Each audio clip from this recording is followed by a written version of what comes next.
If your PlayStation 5 suddenly has no power, don't make the mistake most people make.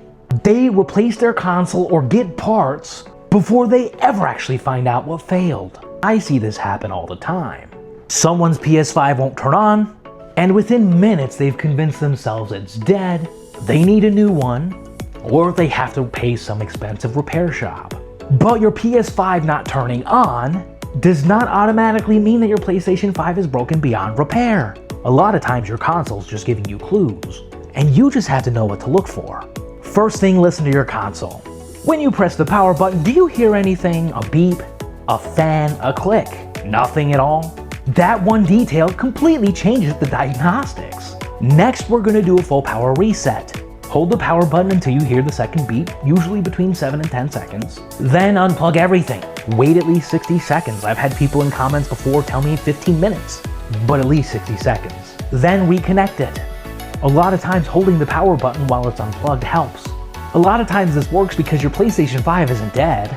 It's stuck in a bad power cycle. Next, check your power source. And don't skip this one because it sounds too simple. Go directly to the wall outlet and test without your surge protector.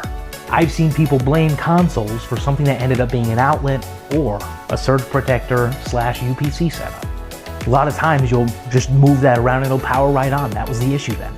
Next, we're going to try another HDMI cable. And if you can, another TV. Make sure that you're using HDMI 2.1 on both the port and the cable side.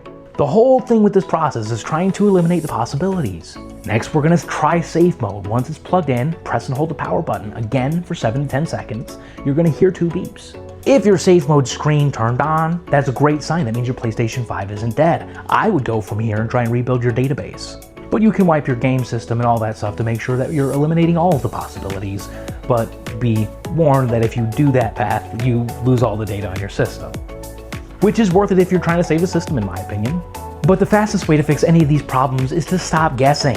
That's why I created the book, How to Fix Anything on Your PlayStation 5. It's $9.99 on my website, and this ebook is phenomenal. It walks you through everything I would do to check your PlayStation 5, from cleaning it properly to diagnosing it properly.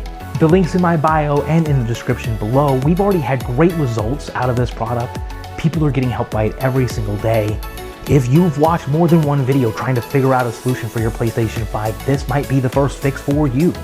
And comment down below, what happened to your PlayStation 5? Do you have no power? Is it a black screen? Shutdown or overheating your controller or internet? We want to know.